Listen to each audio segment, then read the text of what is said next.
Bonjour à tous, mes frères et sœurs, amis québécois et québécoises qui m'attendent aujourd'hui. J'aimerais partager avec vous une réflexion de la parole de Dieu. Je suis le pasteur Marvin Garcia de l'Assemblée évangélique Salem qui est située au 8350 boulevard Saint-Michel à Montréal, Québec. Donc aujourd'hui, nous allons commencer cette petite réflexion dans laquelle va nous permettre d'y réfléchir sur un sujet spécifique et que aussi on pourrait poser une question pour bien comprendre la situation. Alors, nous allons tout de suite aller à la Bible. Nous allons lire à Ésaïe, chapitre 53, verset 5, qui dit ainsi: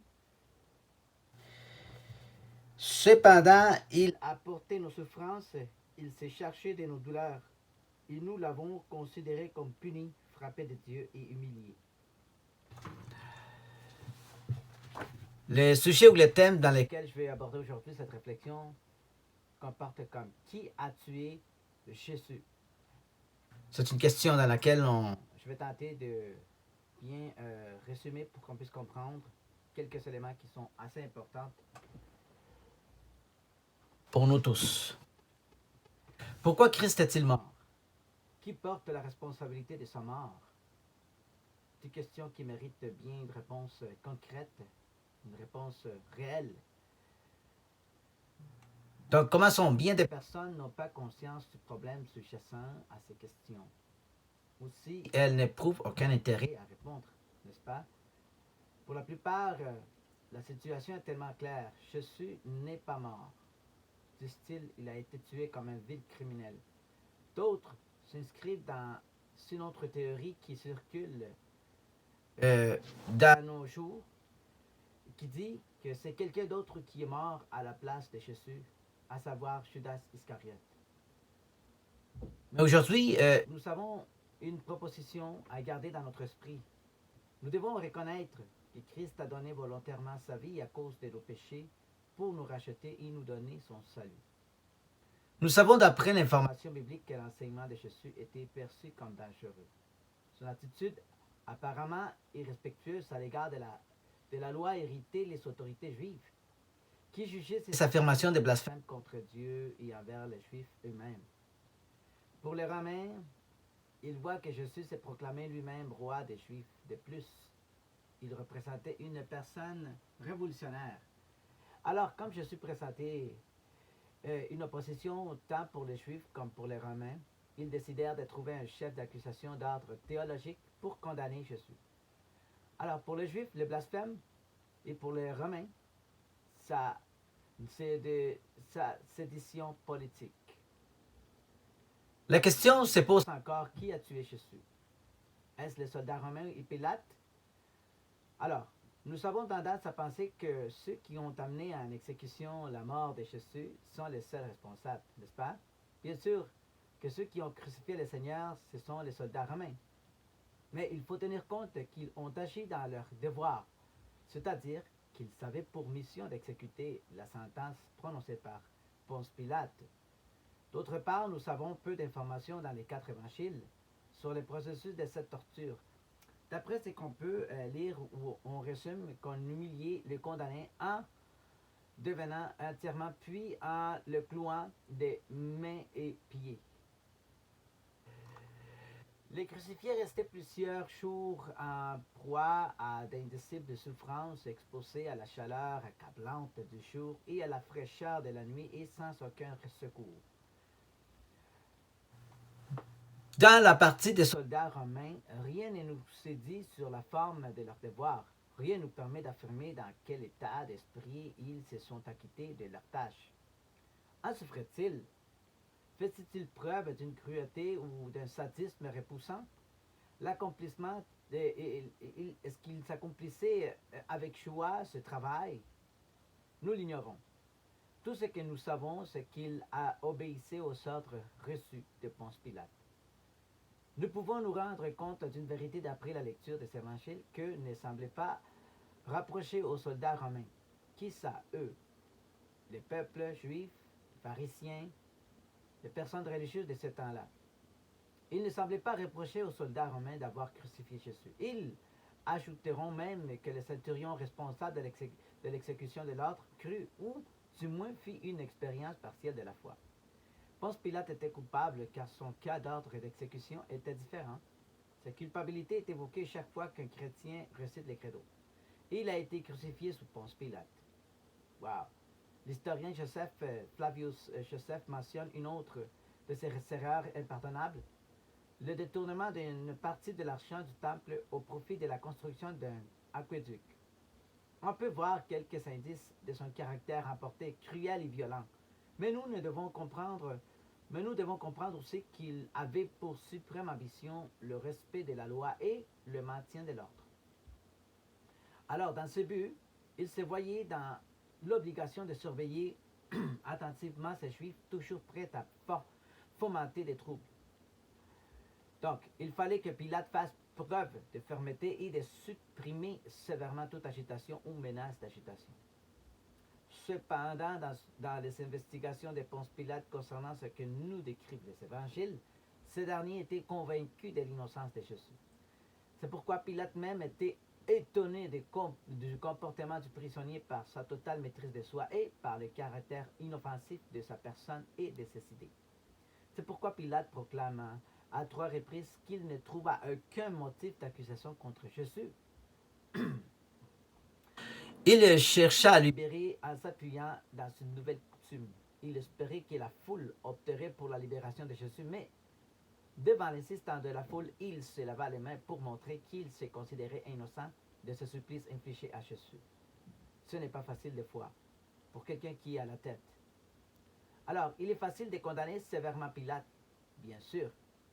Nous aussi, nous sommes maintes fois comme Pilate, nous savons abandonner la responsabilité de la décision et d'autres, ou bien nous nageons entre deux seaux. Pilate céda à la demande du peuple comme nous cédons aussi à la demande des circonstances qui nous sont pressantes. Dans ce cas, nous regardons qu'il voulait relâcher Jésus, mais il voulait aussi satisfaire la foule.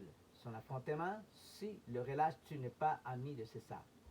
Voilà ce qui lui paralysait. Devoir choisir entre l'honneur et l'ambition, le droit et le déni de justice. C'est un prix à payer pour l'innocence de Jésus. Sommes-nous aussi en mesure de comprendre cela? Si nous voyons du côté des Juifs et des prêtres, ils sont aussi, eux, la faute. Il n'est pas question de disculper Pilate, mais il faut reconnaître qu'il était dans une situation inconfortable. Le rôle des chefs juifs n'est pas binaire, car ce sont eux qui ont mené Jésus devant Ponce Pilate. Ce sont eux qui l'ont accusé et ce sont eux qui ont incité la foule à demander la crucifixion de Jésus. C'est pourquoi, comme Jésus l'avait déclaré, celui qui me livre à toi est coupable d'un plus grand péché. Peut-être cet emploi du singulier peut désigner le grand prêtre Caïphe. On peut lui joindre aussi tout le Sanhédrin.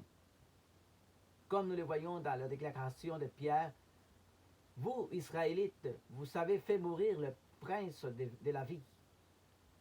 Et nous trouvons cela dans Actes chapitre 3, verset 13, verset 12. Pourquoi cela? Jésus n'avait pas entré dans leur filière normale. Ce comportement dérangeait le leadership juif. Il déjeunait copieusement au lieu de jeûner, profaner le jour du sabbat en opérant des guérisons ce jour-là. Non seulement il bousculait les traditions anciennes, mais il les rejeta en bloc. Il s'apprenait ouvertement aux pharisiens en leur rapprochant de placer leurs traditions au-dessus de l'écriture. Il les avait traités d'hypocrites, d'aveugles, les avait comparés à des sépulcres blanchis, etc. Donc on comprend que ces chefs religieux aient pu être indignés au plus haut point. Il est évident que pour les leaders, la doctrine de Jésus était hérétique. Son comportement était une injure permanente à la loi. Donc il fallait mettre un terme avant qu'il ne soit trop tard. Mais quelle était la raison fondamentale pour culper Jésus? C'est la réponse. Non, c'est une question. Était-ce sincère le souci des leaders, le fait de maintenir la stabilité politique? ou la vérité doctrinale, ou la pureté morale. Pilate avait perçu sous leur masque le vice si répandu de la jalousie, car il savait que c'était par la jalousie qu'il savait livrer Jésus. Le problème était dans la dimension d'un conflit d'autorité. Cette autorité détenait une réelle authenticité. Elle était innée, transparente, exercée sans effort, et la tenait de Dieu. Alors, nous savons la réponse. Il était jaloux, ou eux étaient jaloux de lui. De qui? De Jésus. C'est pourquoi il s'était décidé à se débarrasser de Jésus. Tels sont souvent les sentiments qui nous habitent. À notre question, Jésus n'a aucune peine à répondre que nous sommes précisément ce qui le regarde. Nous les considérons comme un rival dangereux qui trouble notre quiétude, dérange le statu quo, affaiblit notre autorité à notre image de marque. C'est pourquoi nous aussi, nous sommes enclins à vouloir nous débarrasser de lui. Le traître Judas Iscariote. Si on retourne la page, on va voir et on va rencontrer ce personnage qui a trahi le maître. Nous venons d'examiner comment Jésus a été livré à Pilate par les prêtres et comment Pilate l'a ensuite abandonné entre les mains des soldats romains. Mais tout cela a son origine. Judas a joué un grand rôle pour le livrer à l'arrestation. Le jeudi saint resta gravé à jamais dans la mémoire collective comme étant la nuit où Jésus fut libéré. Ce fut lui, l'instrument et le premier qui l'a livré. Nous pouvons dire qu'il n'est pas rare de dire que parmi les croyants, plusieurs s'éprouvent de la sympathie pour Judas. Elles ont l'impression de dire qu'il lui combattait comme cette tâche car il a été choisi pour ça. Non. Bien sûr, d'autres diront non, ça lui incombait cette tâche. Et ils vont ajouter, ah, c'est pour ça qu'il a été choisi. Après tout, on a tendance à dire que si Jésus devait mourir, il fallait que quelqu'un le trahisse. Judas n'a été que l'instrument dont la providence s'est servie pour accomplir son dessein. Mais le récit biblique prouve que Jésus connaissait d'avance celui qui lui libérerait. C'est pourquoi Jésus l'a désigné le fils de la perdition. Il faut garder à l'esprit que Judas a amené à l'accomplissement son plan funeste après que Satan eut mis dans son cœur le désir de livrer Jésus et qu'il fut entré en lui. Aucune de ces raisons ne peut disculper Judas. Non, non, non. Il doit être tenu pour responsable de sa trahison, projet qui avait sans doute mûri dans son esprit quelque temps auparavant. Alors, le fait que sa trahison soit prédite dans les Écritures ne signifie nullement pas qu'il n'était pas libre de ses choix. Rappelons-le, les Saintes Écritures déclarent que personne n'enlève la vie à Jésus, mais que ce dernier l'a donné volontairement pour nous donner la vie éternelle. Il faut souligner aussi que même quelque forte qu'aient pu être les pressions exercées par le diable sur Judas, il faut admettre qu'il y a eu un moment où celui-ci a délibérément consenti à laisser entrer le diable en lui. Ce détail se lance en nous aussi que parfois nous aussi, nous ne pouvons pas nous disculper de nos décisions que nous faisons. Nous ne pouvons pas fuir nos responsabilités et dire simplement que nous sommes victimes de situations. N'est-ce pas? Nous avons tout comme Judas un choix à faire. Pourquoi nous dit cela? Parce que Jésus semblait connaître l'entière responsabilité des décisions de Judas, car Jésus le connaissait. Et jusqu'à la dernière minute, il lui avait donné une opportunité de se détourner lors du repas, lui donnant un morceau de pain préalablement trempé dans le plat. Le Seigneur fait ainsi avec nous. Il nous donne un avis pour que nous puissions nous détourner de ce qui peut nous entraîner dans une situation désespérante. Alors, Jean a attesté formellement que c'est le péché d'avarice qui a entraîné Judas à la perdition. C'est donc le péché qui a triomphé en Judas. Il faut que nous soyons aussi vigilants pour que le péché ne triomphe pas dans notre cœur. C'est pourquoi Paul nous donne son conseil à nous, les leaders, pour que nous soyons désintéressés, éloignés des gains honteux. Souvenons-nous que Jésus avait déclaré qu'on ne pouvait pas servir Dieu et l'argent en même temps. Judas a choisi l'argent et ce n'est pas le seul, car d'autres ont fait et font exactement encore et actuellement comme lui. D'autre part, nous pouvons voir le péché. nous avons mis attention sur la responsabilité qui a pesé sur ceux par lesquels Jésus fut crucifié.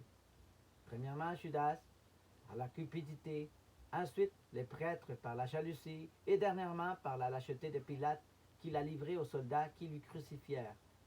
Il est aussi naturel que nous cherchions à trouver les coupables de cet événement honteux que nous avons commis.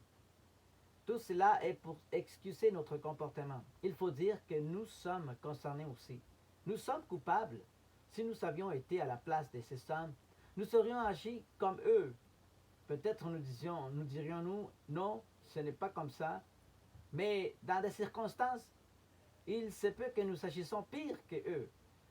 Plus encore, nous l'avons fait. Chaque fois que nous détournons de Christ, nous crucifions de nouveau le Fils de Dieu et nous déshonorons publiquement son nom. Ce sont nos péchés qui l'ont crucifié, car le péché est la désobéissance de la loi divine. Chaque chose que ce soit d'ordre moral ou spirituel, si elle n'est pas suivie dans les bons ordres et nous essayons de faire le contraire, cela est appelé péché. C'est pourquoi il fallait que quelqu'un de pur, innocent, sans péché meure dans la croix pour nous racheter et nous octroyer le pardon. Il faut comprendre, chers frères, sœurs, amis québécois et québécoises qui m'écoutent aujourd'hui, nous devons comprendre que la gravité du péché, le péché réclame que justice soit faite. Alors, pour conclure, si nous tentons de donner une réponse au titre de ce sermon, qui a tué Jésus, nous pouvons dire que ce n'est pas Judas, non pas Pilate, non pas les Juifs, mais le Père Céleste.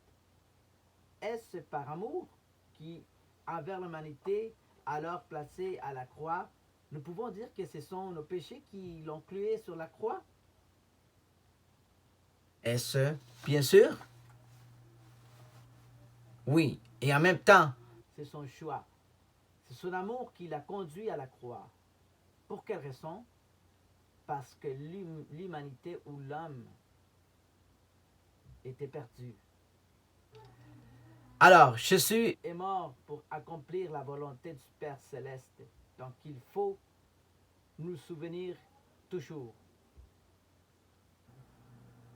Donc, nous devons reconnaître que Christ a donné volontairement sa vie à cause de nos péchés pour nous racheter et nous donner son salut. Voilà pourquoi que lui, il a été tué. Mes amis, Québécois et Québécoises, mes frères et sœurs, nous devons toujours nous souvenir que ce sacrifice est un grand sacrifice. Il ne faut pas le prendre à la légère. Nous devons reconnaître que nous avons tous péché. Mais c'est pourquoi Jésus-Christ est venu mourir à la croix. Pour tes péchés, pour mes péchés, pour nous délivrer, pour nous sauver, pour nous racheter. C'est par son sang divin qui nous a rachetés.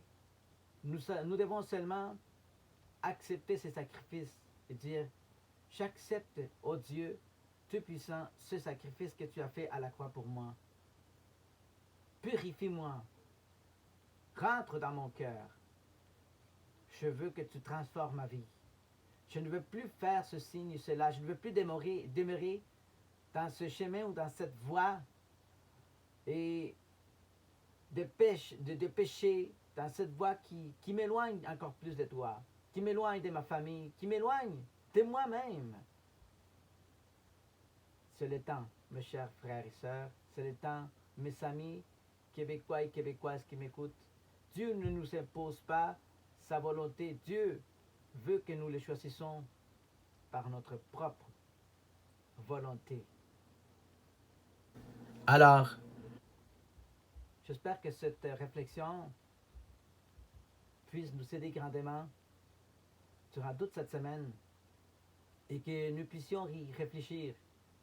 Il est vrai que nous pouvons avoir beaucoup d'objections à cela, mais il est important d'être humble de cœur et reconnaître que nous aussi, nous sommes des pécheurs. Alors, merci beaucoup pour votre attention, mes amis québécois et québécoises. mes frères et sœurs de l'Église de Dieu. J'espère que cette réflexion pourra aider grandement notre vie. Que Dieu vous bénisse grandement. Merci beaucoup.